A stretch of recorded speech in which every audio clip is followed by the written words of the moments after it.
Good afternoon, everyone. Thanks for joining us on the news briefing for this Wednesday. We're going to start with some information about an upcoming road project. Many of you might have seen some signs that have gone up around Davis Road talking about utility work or work that's coming up next month. That is all in preparation for a major project, which will take place a year from now. We're very pleased to have Enrique Saavedra from our Public Works Department here to talk about what's happening now, but even more importantly, what's happening in a year from now. Hi, Enrique.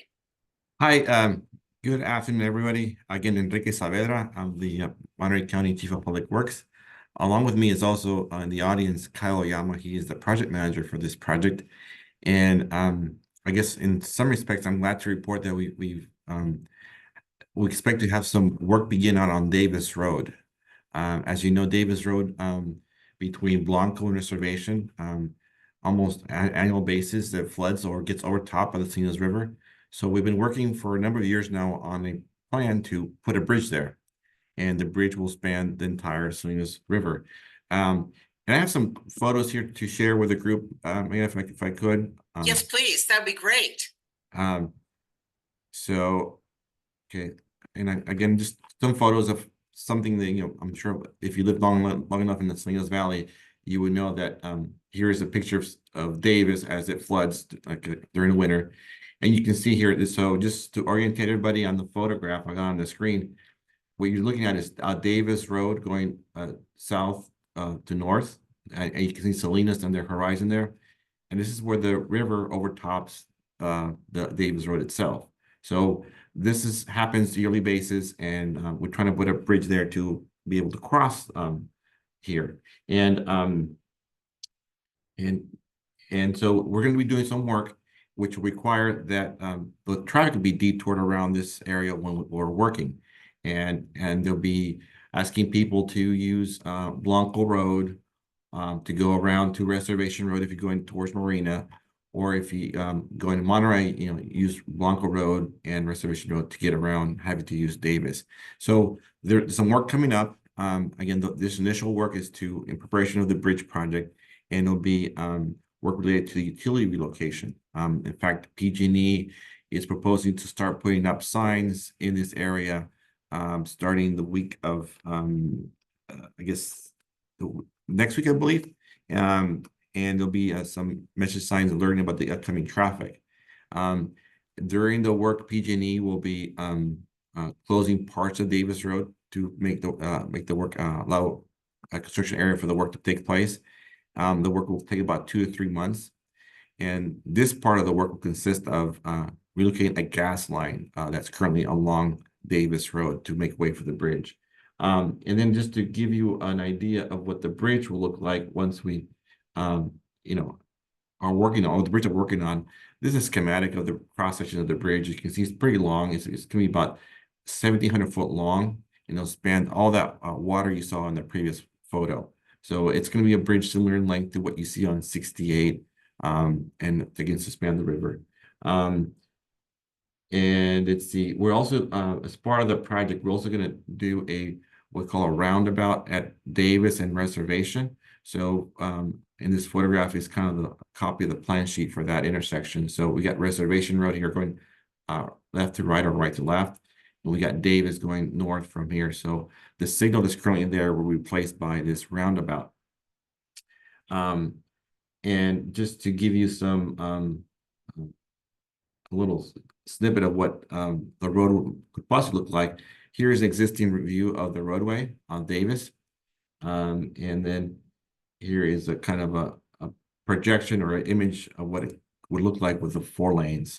So we're going to widen the existing road to four lanes, and allow more traffic as well, as well as providing the bridge there to be able to cross the road year round. So this work of the road work itself will probably happen next year at the earliest. We're still finalizing some of the funding for the construction of this project. But what we'll see this year, or in fact in a couple of weeks here, we'll see the PG&E out there relocating the utilities out there in preparation of our project. So that's what I had as far as an update on the project. if I'm available to answer any questions about the project or project details. Thank you, Enrique. In fact, I think I saw some signs that were already up, maybe Monday or Tuesday, saying, upcoming, beginning work. So they're trying to get people ready. I think what's important to tell people is this, first of all, it's been a long time coming to try to make this project happen, but also the reason why it's happening. This route used to be really a farm, route, a lot of farm equipment, going from field to field. Now it is really a commuter route. And I think people are wondering, why do all this work in a farm area? Well, it's become much more than that. Yes, and that's true. There's quite a bit of traffic going from the Salinas Valley to the peninsula. People going to work or going home from work, and it's increasing. During COVID time, we had a little decrease in traffic, worldwide. But now that COVID's behind us, now it just picked up where it left off in 2019, and it's just increasing. And this route that we're improving here, the section of Davis, is part of what we call the TAMSI calls the Salinas Marina Corridor project. So there's a vision or long-term plan that this corridor will be kind of the alternate commuter route, alternate to 68. So as part of this plan, also you will see work on Marina taking place right now. In fact, there's quite a bit of work on Marina right now that's part of the same corridor plan, and it's an earlier phase. This Davis Road work it's also part of that corridor plan, but a later phase. So again, it's all part of this vision to make the peninsula to Salinas Valley corridor a commuter route, and it'll have bike lanes. It'll have also the ability to accommodate bus routes, and so we want to make it as multimodal as possible. So again, look for more exciting things to come along this corridor from Salinas to Marina. And Enrique, could you also explain a little bit about the roundabout? Did you say that the roundabout will replace the signal or be in addition to the signal? So the roundabout will replace the signal that's currently there. Roundabouts have been proven to be more safe and more efficient at getting people through intersections. So we'll have a roundabout there. And unfortunately, the signal at Blanco and Davis will remain because we have different constraints there that won't allow us to put a roundabout there. But the signal at Davis and Reservation will be replaced by the roundabout. Okay, so there'll still be a signal that, well, the Blanco and Davis, it has a different type of heavy traffic, I think, than Reservation and Davis, right? They're a little bit different. Yeah, it's a lot more traffic for one, and also on that one corner, kind of pinched in by those homes. So roundabouts require a little more space to lay them out as opposed to a signal. So we didn't want to have to impact those homes there on the corner, so that's why we're keeping the signal. But we are going to widen the legs to the intersection, the intersection legs leading up to the intersection to allow for more capacity of that signal. Are there any questions for Enrique about the current utility work or about the work that's taking place in a year from now that we're all really looking forward to? Oh, Enrique, you did talk a little, you showed the picture of the flooding and you talked about replacing the bridge, or creating a bridge, but really there is a bridge there. But you might just, for people who don't know, there is a bridge there, but it's just not working, not working anymore for the type of people who are using the roadway. Correct. There is a small bridge we call a low water crossing. So, for 11 months out of the year, when the river is not flowing heavy, the road is open and the water goes under the little bridge that's there. But again, during the winter months when the Salinas River does swell, and luckily for us, it's been raining well this past couple of winters, and it's been overtopped. And it's an inconvenience to a lot of people, on both sides, coming from the peninsula and from Salinas. And also it's the road, the way it's designed right now, it kind of cuts the riparian corridor, cuts the river bottom. And with the bridge, it will allow us to create more of a riparian corridor for allow to, the critters and the fish to be able to go back and forth more easily underneath the roadway, because the bridge will be elevated and the roadway will be lifted off the bottom of the river. So that's the other advantages that we look at, that we see when looking at the bridge project. So And that will only leave one low river crossing left in the entire county over the Salinas River, correct? Are there any thoughts about, is it down in Greenfield? the Greenfield, so I'm thinking here. So Thorn Road Bridge replaced a low water crossing there several years back. Right. Um, no, I think this is one of the, well, there's one in North County. Well, think about it. There's a couple low water crossing left. So this is the third one that we worry about. There's also one called Murphy Road up in on Pajaro Valley that crosses the Pajaro River, and then there's one in Greenfield out in Metz Road. And so yeah, there's that one down there that needs eventually gets replaced. Luckily for us, that one's a little bit wider. It carries a little bit of flow underneath it, and a lot less traffic on Elm Road Avenue than on Davis Road. So that one. Any questions for Enrique about the project? About anything? I really appreciate you coming on and giving people some advance notice about what's going to happen, and then, you know, what we really have to look forward to. And we hope before next year we'll have you on again to talk about when the project gets underway, the larger project. Yep. No, thank you. And again, just ask for people's patience when they going through our construction zones, and just be safe out there. Thank you very much. Appreciate it. Bye. And then we're moving on to our friends at Hitchcock Road Animal Services. Hitchcock Road is one of only 150 animal agencies taking part in the California Adopt a Pet Day this Saturday. And I see our friend Cindy Burnham has brought a friend with her to talk about Adopt a Pet Day. Hi, Cindy. Hi, Maya. Thank you. I just realized I think I sent a chat to the group, but it was him that did it. I've been trying to keep him entertained here for the last few minutes, but hi, thank you. I'm Cindy Burnham with Hitchcock Road Animal Services, and I'm going to share my screen really quickly. And then I'll introduce my friend here. Your friend is asking for overtime for that clerical work. He is. I've got like torn up paper on my desk. I'm trying to keep him entertained. So I'm here to talk about our big day on Saturday. California Adopt a Pet Day is this Saturday here at Hitchcock Road Animal Services. It's from 10 a.m. to 4 p.m.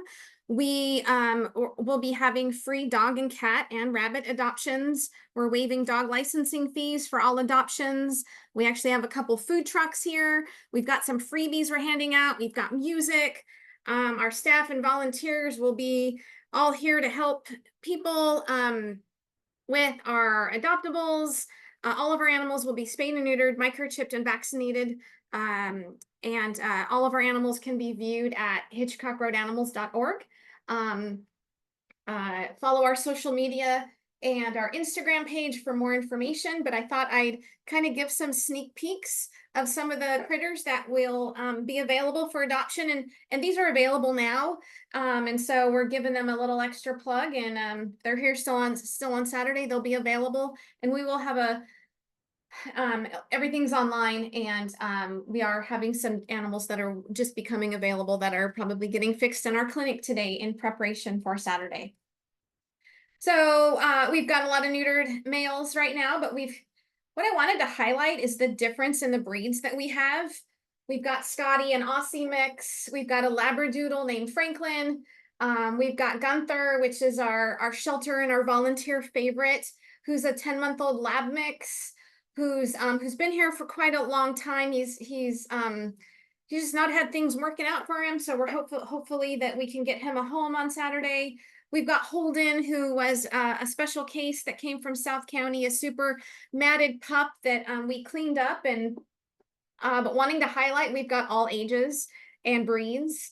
Some of the ladies we have, Marigold is a 1-year-old cattle dog mix, super smart and just listens and is just waiting for that direction.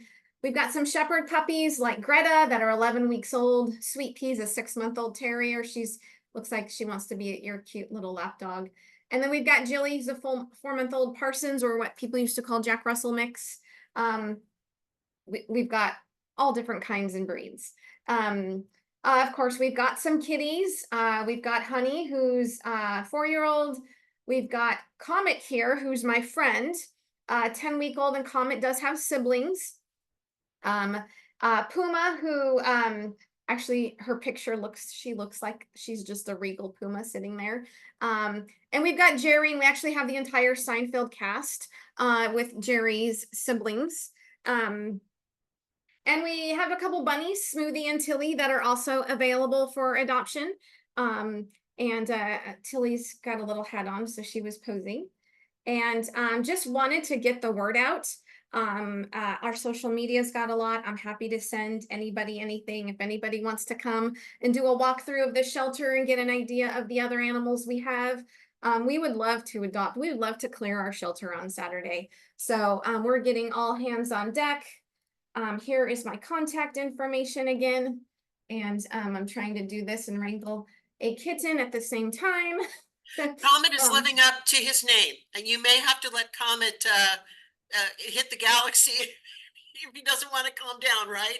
You can't hear him. He is purring like a motorboat, so he's having a blast. But yeah, Comet and his siblings were in foster care. So another resource that we use to help save lives here is that they were in foster care for a few weeks, just came back this week, got spayed and neutered, and now they're up for adoption. We'll have information about our volunteer programs, our foster programs. We'll have some information on resources for pet owners. So, if you want to just come and see what those resources are, we're happy to share those if that helps support pet owners in their homes already. I believe we are the only shelter in Monterey County that is doing this event on Saturday. Some of our local partners in the Tri-County area are also doing it, but we are the only one in Monterey County. And we're super excited. Hope to see everybody out there. Cindy, can you talk about the value of a day like this Adopt a Pet Day? Because it is really unusual. I don't think I've ever seen any statewide, multi-county effort to do one day that will bring people out to not only see, but hopefully adopt and make adoptions more accessible. Some people may be concerned that they might not have the funds to adopt an animal, especially if they look at wanting to have money to feed and care for an animal after they get it. Yeah, so this event is unusual. It's the first time that I can, recall in my, experience here on Hitchcock Road. It came together because there's been a lot of discussions just about the number of animals entering shelters across California and across the country, really, post-COVID, having to do with just resources that folks don't have. And so this came together as, okay, let's work together to highlight adoption. Let's get animals out of here, out of the shelters, into homes, knowing that the summertime is really the busiest time of year, and we've got July 4th coming up. So, but yeah, it's meant to take away the cost barriers of adoption. Obviously, folks still need to do their homework and know what they're adopting and be prepared for that. If you've got, a kid like Comet here, you've got scratch posts and litter boxes and stuff like that. And, but taking away that barrier of adoption fees. And so we're happy to participate. It should be a super fun event. And I know our goal is to adopt everything out and go home tired but happy. Well, and it's also a great way for the community to see the shelter. There could be people who might come out because they've never been, and some people have anxiety thinking, I'll be sad if I go to the shelter. But by coming out on a day like this coming Saturday, it's more enjoyable. You can meet the staff. You can see that really the shelters are critical for animal care in the county, and that they may get a bad rap for being sad places.